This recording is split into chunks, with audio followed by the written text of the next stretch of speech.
Hello, Crafty Crandall here, and today I wanted to share with you my process for starting a new sketchbook. I recently acquired this sketchbook from Sketchbook Co, which is a handmade sketchbook company run by an artist named Autumn Chu and Adam Slater.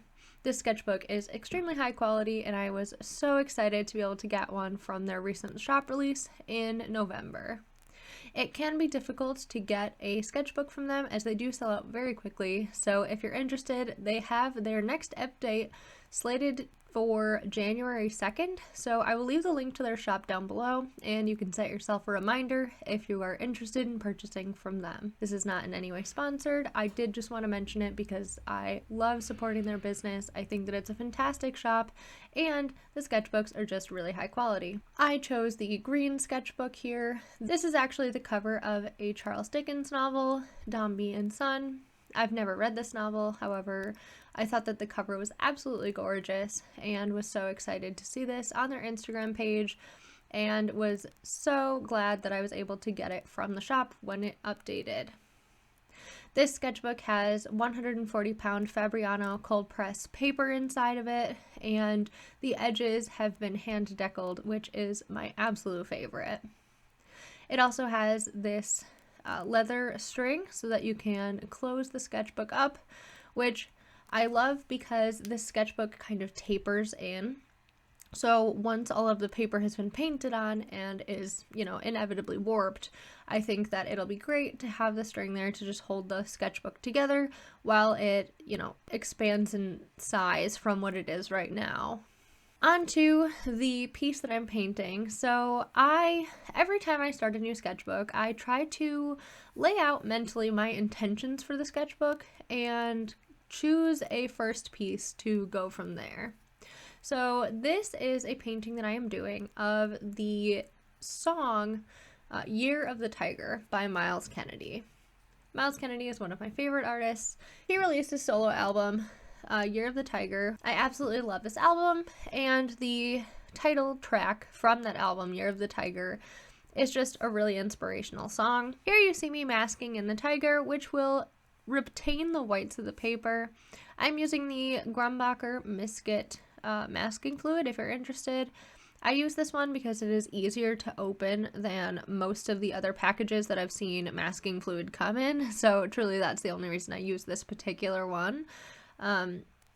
But it works for me, and I do enjoy using it in general in my paintings. Now, I've never used this paper previously, so I will be interested to see how it works at the end, but for now, I'm using it because it's what I have and what I'm familiar with, and it is the easiest packaging to open. On the left-hand side, I have sketched out some lyrics from the song.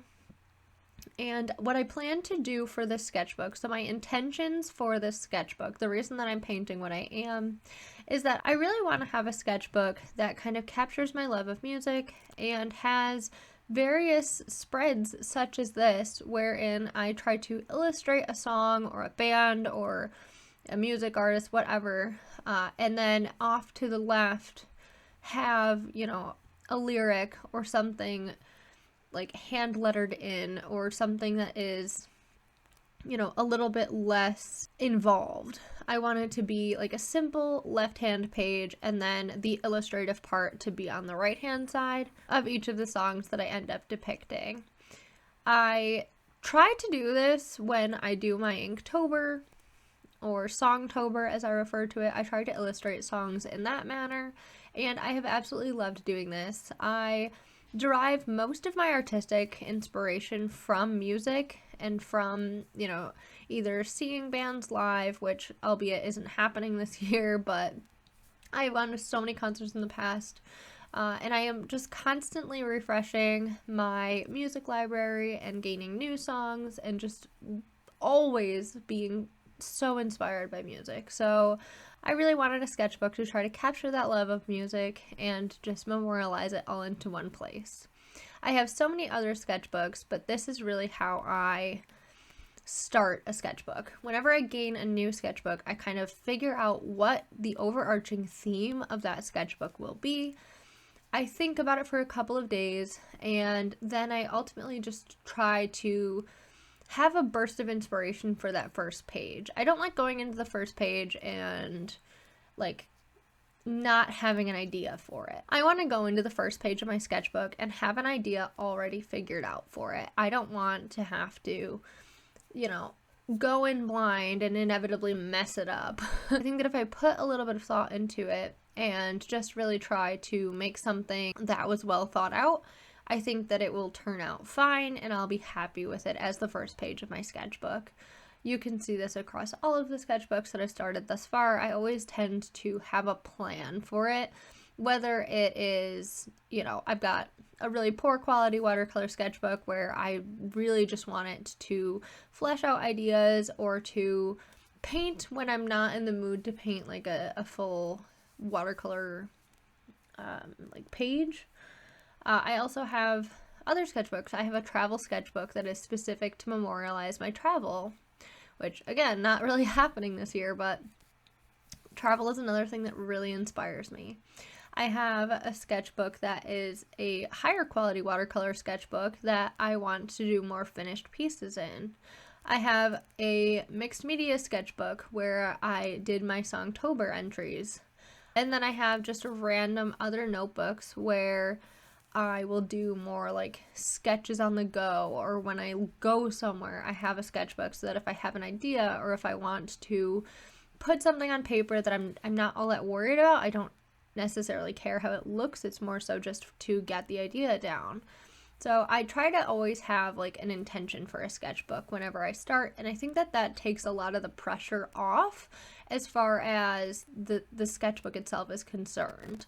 Because each of my sketchbooks have a specific intention, whenever I want to work on a specific type of piece in a sketchbook, I go to the appropriate sketchbook, which takes a lot of the pressure off to make it like the perfect sketchbook, if that makes sense. I hope that some of these insights have been helpful for you. I tried to do this video a little bit differently than I normally do. I actually recorded the voiceover in advance and then fit my pieces of art into the voiceover so that you didn't get a bunch of me stumbling over my words or a bunch of ifs, ums, or, me trying to do a run-on sentence. I didn't really like that about my content, and all of the voiceovers that I've done thus far, I have edited the video first and then talked through it, but ended up running out of things to say.